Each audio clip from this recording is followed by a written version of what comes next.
पिछले साल के सजेस्ट में we have one part that is question number 12 from this. तो इसको हम कर लेते हैं। कह रहे हैं in an epicyclic gear train of the sun and the planet type. मैंने बता दिया ये वाला सन होता है, बड़े वाले को रिंग कहते हैं। The pitch circle diameter of internal of the gear D. तो ये आपके पास ना एक डी है, सही है। तो ये जो डी है, इसका जो पिच सर्कल डायमीटर है उसका आपको वो दे दिया, डायमीटर दे दिया।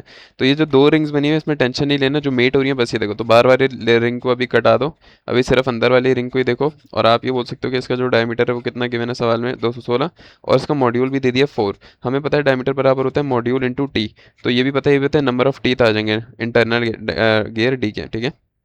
कह रहे हैं अब आगे कंडीशन दे रहे हैं when the ring D is stationary. मतलब हम कह रहे हैं इस कंडीशन में when an D is zero.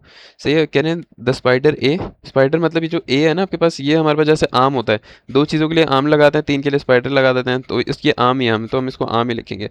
तो जो आपका आम है, कह रहे हैं द आर्म विच कैरी तीन प्लैनेट गियर, ये जिसने तीन प्लैनेट गियर किए हुए, ये एक रेवोल्यूशन करेगा जब आपका सन व्हील 5 रेवोल्यूशन करेगा, ठीक है।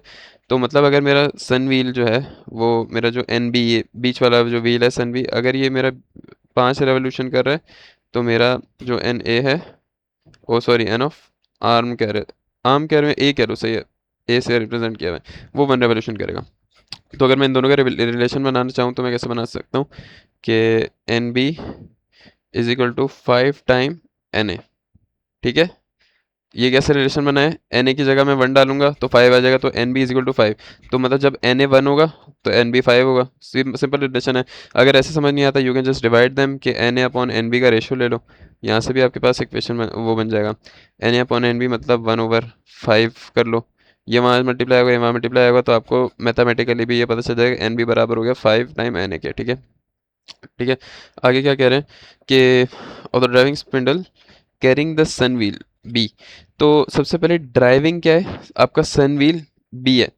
Determine the suitable number of teeth, इन सबके नंबर ऑफ टीथ बताने हैं और आपको एग्जैक्ट डायमीटर बताना है। ये जो आपका पिच सर्कल है ना, ये कॉन्सेप्ट है एग्जैक्ट डायमीटर का। आपको सवाल में एक डायमीटर दे दिया होगा, इससे आप नंबर ऑफ टीथ निकालोगे, उससे पूरा सवाल सॉल्व करोगे, और इसी फॉर्मूले में वापस आप नंबर ऑफ टीथ थोड़े से चेंज करके रखोगे और वापस डायमीटर निकालोगे। मैं बताता हूँ ये होगा किस तरह, ठीक है। और एक और चीज़ मैं बता दूँ कि इन लोगों ने क्या बोला हुआ है कि ड्राइविंग क्या है आपकी सन व्हील, इसका मतलब सबसे पहले सन व्हील घूम रहा है, ठीक है। तो अपने टेबल में आप सबसे पहले सन व्हील लिख लेना। ये देखो सन व्हील आ गया, ठीक है। आपने डायग्राम बना ली, तो डायग्राम के हिसाब से अब अगर सन व्हील मेरा ये है, इसको सन कहते हैं, इसको रिंग कहते हैं, इनको प्लैनेट्स कहते हैं। जब भी ये वाला एमडी का मैंने बोला है, जब भी ये वाला टेबल बनाओगे सबसे पहले यहाँ पर मोशन या फिर रोटेशन लिखोगे, जो भी लिखना है। फिर आर्म लिखोगे और फिर अपने गियर्स शुरू करोगे। सबसे पहले आर्म लिख लोगे, उसके बाद अपने गियर शुरू करोगे। गियर में वो लिखोगे जिसकी आपको सबसे पहले इन्फॉर्मेशन गिवन होगी। और एक और चीज़ है कि आप कुछ भी लिख सकते हो, अगर आपका इसका कॉन्सेप्ट नहीं बना तो आप डी भी ले सकते हो पहले, तो आप बी भी ले सकते हो पहले। एक चीज़ ख्याल रखना, प्लेनेटरी गियर नहीं रखना, रख तो सब सकते हैं लेकिन ये इतना वो हो जाए कॉम्प्लिकेटेड। सबसे सिंपल है कि यहाँ तो सन गियर को रख लो, और you can just put the ring gear.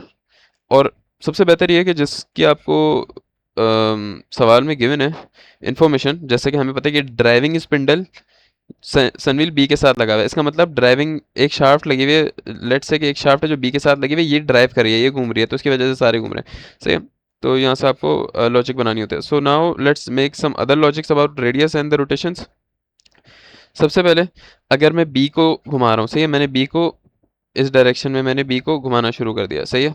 इससे क्या होगा, ये एक्सटर्नल मैश कर रहे हैं बी और सी। तो ये देखो ना, इसका यूं गियर होता है, ये मैं हर सवाल में इतनी लंबी करके बताता हूँ यार। ये यूं करके गियर होता है, सही है। ये जब मैं इसको यहाँ घुमाऊंगा तो ये यूं घूमेगा, जब ये इसको यहाँ से पुश करेगा तो यूं घूमेगा। तो अगर मैं इसको क्लॉकवाइज घुमा रहा हूँ तो ये एंटी क्लॉकवाइज घूमेगा, साइन चेंज हो गया।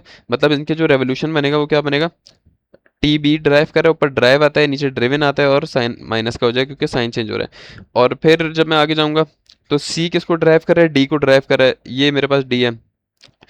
इंटरनली कर रहा है, इंटरनली में साइन नहीं चेंज होगा, क्यों, क्योंकि क्योंकि इंटरनली इसका गियर यूँ निकला हुआ होगा, और इसका गियर यूँ निकला हुआ होगा, इसका गियर यूँ निकला हुआ होगा, इस तरह से ये गियर होगा। तो जब ये इसको यहाँ से फोर्स लगाएगा तो ये भी इस डायरेक्शन में घूमेगा, ये भी इस डायरेक्शन में घूमेगा। तो सी डी को ड्राइव करे, तो you can just write T C upon T D for revolution for D, ठीक है। इसको काटा तो आपके पास सिंप्लीफाई होकर ये बन जाएगा। तो अब हम चलते हैं अपने सवाल की तरफ सबसे पहले हम क्या कहते हैं, हम आर्म को फिक्स करते हैं और जो भी हमने पहला वाला गियर होता है उसको एक रोटेशन देते हैं। तो आर्म को फिक्स कर दिया, आर्म 0 हो गया आपके पास, ठीक है। और बी को आपने 1 रोटेशन देनी है, तो बी को 1 रोटेशन दी, सी ने वही रोटेशन की जो मैंने बताई, डी ने वही रोटेशन की जो मैंने बताई। सही है। कैसे होगा, ये आपके पास बी है, ये आपके पास सी लगे हुए हैं, सिर्फ एक को कंसिडर करना है आपने, तीनों को नहीं लेना। तो ये यूं घूम रहा है, तो इसकी वजह से ये एंटी क्लॉकवाइज घूमेगा। तो ये आपके पास है बी, ये आपके पास है सी। बी ड्राइव कर रहा है, सी इज द ड्रिवन, तो इस तरह आपके पास बन जाएगा, साइन चेंज होगा क्योंकि नेगेटिव है। और इसी तरह इस वाले के लिए जब लिखेंगे तो वापस सेंटर से स्टार्ट करेंगे। इस वाले के लिए भाई पहले क्या हो रहा है, पहले बी सी को ड्राइव कर रहा है तो उसके लिए ये लिख दिया, और फिर सी आपका डी को ड्राइव कर रहा है उसके लिए ये लिख दिया। साइन यहाँ पे माइनस का नहीं डाला क्योंकि सेम डायरेक्शन में। इसके बाद हम क्या करते हैं, हम ये कहते हैं कि आर्म को फिक्स रखना है, बी को एक्स रेवोल्यूशन दे दो। मतलब ये तो 1 रेवोल्यूशन है, अगर मैंने 10 देनी है, 8 देनी है, 12 देनी है, 20 देनी है, क्योंकि सवाल में इन लोगों ने कुछ चीज़ें बताई होती हैं कि 1 देनी है, 5 देनी, तो हम एक जनरल इक्वेशन बनाते हैं यहाँ पे। सबसे पहले आर्म को फिक्स रखा हुआ है, आर्म की रेवोल्यूशन 0 है, इसको एक्स दी तो सबके साथ एक्स मल्टीप्लाई हो गया, वेरी सिंपल। इसके बाद आपने क्या करना होता है कि सारे गियर को फिक्स करना होता है और आर्म को एक वाई रोटेशन देना होता है। इससे क्या होगा, अगर मैं इसको फिक्स कर दूँ, ये सारा फिक्स कर दूँ, ये सारे फिक्स है मेरे, सही है, ये सारे फिक्स कर दूं, हर चीज़ यहाँ पे मैंने ना वेल्डिंग कर दी इधर उधर। और यहाँ पर मेरे पास हैंडल है, और इस हैंडल से मैं इसको पकड़ के थोड़ा सा ऊपर उठा दूं। अब मैंने इसको इसको मैंने यूं करके हाथ में पकड़ा हुआ है और ये नीचे लटक रहा है। इसको मैं समझो थोड़ा सा ना आइसोमेट्रिक व्यू इस तरह करके बता रहा हूँ आपको, ठीक है। तो ये मेरा हाथ है, और ये मैं खड़ा हूँ, नहीं नहीं ऐसे नहीं, ऐसे खड़ा हूँगा मैं, ऐसे, ये मैं खड़ा हूँ, ये मेरा हाथ है, ये मेरे टांगे हैं, और ये मैंने इसको पकड़ा हुआ है। नाइस यार, नाइस डायग्राम बन गई यार, नाइस। ये मैंने इसको यूं करके पकड़ लिया, ठीक है। हर चीज़ फिक्स है यहाँ पे, कोई भी गियर अपने एक्सेस पे नहीं घूमेगा, और मैं इस पूरी पूरी डिवाइस को यहाँ पर घुमाऊंगा यूं करके। नाइस नहीं है। तो जब मैं इसको यूं घुमाऊंगा तो पूरी ज़ाहिर है ये डिवाइस पूरी घूम जाएगी। गियर अपने एक्सेस पे नहीं घूमेगा, लेकिन गियर फिर भी ये वाला गियर जो है, ये वाला गियर यहाँ पर आ जाएगा, यहाँ पर आएगा, यहाँ पर आएगा, और पूरा 1 रेवोल्यूशन दे दूंगा तो यहाँ पे वापस रुक जाएगा। सही है। तो मैं वाई रेवोल्यूशन दे रहा हूँ, लेट से कि मैं यहाँ से यहाँ तक दे रहा हूँ वाई रेवोल्यूशन। तो इससे क्या होगा, सब में plus Y plus Y plus Y, सब एक ही रेवोल्यूशन काम करेंगे। समझ आ गया। इसके बाद हम एक्स और वाई का टोटल कर देते हैं। 1 को क्यों नहीं करेंगे, हमने सिर्फ थोड़ा उसके आसानी के लिए की थी, जनरल हमारी एक्स रोटेशन चाहिए हमें। 1 करोगे तो फिर एक्स वाली नहीं रखना, और ये इक्वेशन पूरी 1 के लिए बन जाएगी। तो हमें जनरल इक्वेशन बनानी होती है, आपने दोनों को ऐड कर दिया, ऐड करने के बाद ये सारा हमारे पास आ गया। ए ए की जो रेवोल्यूशन है वो वाई है, बी के रेवोल्यूशन ये है, सी के रेवोल्यूशन ये है, और डी के रेवोल्यूशन इस फॉर्मूले से आपकी गियर की चलती रहेगी एक दूसरे से कन्वर्ट होते हुए। तो अब हम अपनी कंडीशंस लगाना स्टार्ट करेंगे। सबसे पहले मैं रेशो बताना भूल, रेडियस बताना भूल गया आपको। रेडियस अगर मैंने टोटल निकालना है तो मैं ऐसे निकाल सकता हूँ, बहुत सिंपल है। यहाँ से यहाँ तक मेरा रेडियस है डी, तो मैं लिख सकता हूँ मेरा रेडियस ऑफ डी बराबर है किसके, मेरे रेडियस ऑफ डी बराबर है डायमीटर ऑफ सी। तो डायमीटर को मैं क्या लिख सकता हूँ, 2 इंटू रेडियस भी लिख सकता हूँ ना। तो 2 into radius of c, 2 into radius of c, और प्लस का रेडियस ऑफ बी। तो ये आपने रिलेशन बनाता है, आर की जगह पे आप टी डाल सकते हो, नंबर ऑफ टीथ। वैसे तो ये डायमीटर की जगह पे डालते हैं, क्योंकि कैसे डालते हैं, क्योंकि डायमीटर बराबर होता है module into number of teeth. सही है। मतलब आर को मैं डी/2 के फॉर्म में कर सकता हूँ, सेम सेम आएगा आंसर, इसलिए मैं कर ले रहा हूँ। तो डायमीटर बराबर होता है मॉड्यूल अपॉन टी, मॉड्यूल दोनों का सेम होगा, मॉड्यूल से मॉड्यूल कट के टी की फॉर्म में आप चीज़ों को रख सकते हो, ठीक है। Then you have to 2 TC and you have 2B। यहाँ से आप नंबर ऑफ टीज निकाल सकते हो। Let's go to our question. आपने ये रखा TD is equal to TB plus 2 TC। हमने यहाँ पर क्या बनाया था, 2 TC प्लस TB, एक ही बात है। ये आपके पास बन गया, इसको साइड पे कर दो। और अब हम आते हैं असली काम पे। हमें क्या पता है कि NB is equal to 5NA, मतलब ये NB है, ये NA है, ठीक है। नाउ NB हमारे पास x प्लस वाई है, और NA हमारे पास है y। तो हम ये रख देंगे कि NB is equal to 5NA। तो ये 5 हो गया, ये NB है, दोनों को एक जगह रखा। सही है, क्योंकि ये number of revolution of A है, ये number of revolution of B है। तो हमने दोनों को यहाँ पर रख लिया, जो हमारे पास आंसर आ रहा था। यहाँ से हमने आराम से x की एक वैल्यू निकाल ली, इसको इक्वेशन 1 का नाम दे दो। अब हम क्या करेंगे, अब हमारे पास एक और चीज़ आती है कि when d is equal to 0। तो ये जो d है, इसकी जो जो भी ये आ रही है, इसको इज इक्वल टू 0 ले लो। सही, इसका आरपीएम आपने 0 ले लिया। आपके पास ये इक्वेशन थी, आपने x की वैल्यू डाल दी y की फॉर्म में। आप सॉल्व करते गए करते गए करते गए, ये वहाँ ले गए, y आपका 0 हो गया, 1 वहाँ पर चला गया, d वहाँ पर चला गया, 4 वहाँ पर आ गया। तो आपके पास एक ये चीज़ बनती है, TD is equal to 4TB। ये आपके पास इक्वेशन बनती है, इसको आप इक्वेशन नंबर 2 बोल दो, ये जो भी बोलना है बोल दो। अब हमें पता है कि d is equal to M T, जो मैंने बताया था मॉड्यूल और इंटू टी। तो आपने डायमीटर की वैल्यू डाली, आपने मॉड्यूल डाली, और ये d के लिए गिवन था, सही, डायमीटर ऑफ d गिवन था आपको। तो यहाँ से आपके पास number of teeth of d आ जाएंगे, जो क्या क्या आ रहे हैं 54। ठीक है। अब ये चीज़ बहुत गौर करना, एक मेन कॉन्सेप्ट बता रहा हूँ मैं आपको, नंबर ऑफ टीथ कितना आ रहे हैं 54, यहाँ से डी के, ये जो डी आपका ऊपर वाला है। अब एक कॉन्सेप्ट लगाना है, इन लोगों ने बोला हुआ है कि आपको एक नया डिज़ाइन करना है, डायमीटर, एग्जैक्ट डायमीटर बताना है, ये कॉन्सेप्ट यहाँ से शुरू हो रहा है। आपको गिवन है 54, आपके पास एक रिलेशन यहाँ पर बन चुका है कि यार मेरा जो टी नंबर ऑफ टीथ और ये पूरे एग्जैक्टली बराबर होने चाहिए 4 इंटू टीबी के।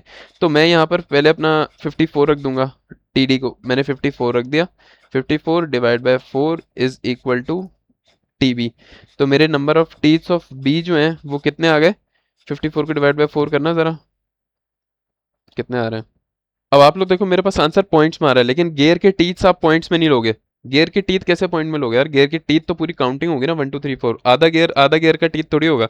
तो इसलिए हम इसको राउंड ऑफ करेंगे, हम इसको एक परफेक्ट राउंड की तरफ लेके जाएंगे। सबसे करीब मैं इस वैल्यू को एक एक whole number, perfect whole number के राउंड ऑफ के लिए कर सकता हूँ, कि मैं नंबर ऑफ, हमें पता है कि number of teeth of D जो है उसमें थोड़ी करेक्शन करनी पड़ेगी। तो हमारे पूरा सवाल परफेक्ट सॉल्व होगा। कैसे होगा कि अगर मैं नंबर ऑफ टीथ को 56 कर दूं, अगर मैं नंबर ऑफ टीथ को 56 कर दूं, तो मेरे पास टीबी क्या आ जाएगा, अगर तो मेरे पास परफेक्ट मल्टीपल आ जाएगा। ठीक है, 4 से मैं इसको काट सकता हूँ आराम से, क्या आएगा 40 प्लस 16, 4 टेंजा और 4 फोर, तो 14 मेरे पास परफेक्ट आ रहा है। सही है, एक परफेक्ट मल्टीपल आ गया, तो टीबी मेरे पास बराबर हो गया 14। अगर मैं रखता हूँ टीडी को 56, तो यहाँ मैं अपने टीडी की एक करेक्शन करूंगा कि मैं बोलूंगा यार 54 जो आ रहा था ना आपके मॉड्यूल से वो गलत आ रहा था, असली तो नंबर ऑफ टीथ है ना 56 है। और मोस्ट प्रोबेबली आप इसको 52 भी कर सकते थे, बट लेट्स, अब अभी तक के लिए ये मुझे पता नहीं 56 क्यों किया है, बट जैसे हम डायमीटर में सेफ साइड के लिए बड़ा वाला डायमीटर ले रहे थे, इसलिए लेट्स गो विद दिस कि आपने सेफ साइड के लिए यहाँ पर बड़ा वाला मल्टीपल सेलेक्ट कर लिया, क्योंकि अगर आप 52 रखते इसको और डिवाइड बाई 4 करते तब भी आराम से हो जाता, 13 आता आपका आंसर, है ना। तो हमने 56 रख दिया for more number of teeths I guess. Let's, you can just let me do it man. Okay, next multiple में ही लेना है, सही, मैंने देख लिया। तो आपने इसको 50 बड़े वाले मल्टीपल में ही लेना है। तो आपने यहाँ पे नंबर ऑफ टीथ 56 करेक्शन हो गई आपकी। अब आप क्या करोगे, नंबर ऑफ टीथ यहाँ पर डालो, यहाँ से टीबी आ गया, टीबी 14 आ गया आपके पास, टीबी की वैल्यू यहाँ डालो। ये रिलेशन कैसे बना आपके पास, मोस्ट प्रोबेबली ये टीबी इज इक्वल टू ये अच्छा ये रहा ना, 4 TB is equal to TB plus 2 TC। बहुत अच्छा हो गया, मुझे साफ करने दो। अरे यार ये रेडियस से आया यार, जो हमने रेडियस वाली इक्वेशन बनाई थी, ये वाली, ये था ना, हमने टीडी निकाल लिया, हमने टीबी निकाल लिया, यहाँ से टीसी भी आ जाएगा। तो टीडी की जगह पे ए रख दिया हमने, जो हमने यहाँ पे निकाला था, टीबी हमने 14 निकाला, यहाँ पे 14 रख दिया, and you have a value of TC very easily. And now you have to again get the diameter, पहले 54 से निकला हुआ था, now you just put in this formula you have the module, diameter को सॉरी नंबर ऑफ टीथ को 56 रख दो, तो यू हैव द सेम। थोड़ा सा काम खराब हुआ हुआ है यहाँ पर, बट थोड़ा सा देख देख लेना इसको। तो D is equal to M T होता है, सही है, M आपका सेम रहा, आपने नंबर ऑफ टीथ 54 के बजाय 56 रख दिया, and you have the new diameter which is bigger than the before one, previous one. सवाल खत्म हो गया।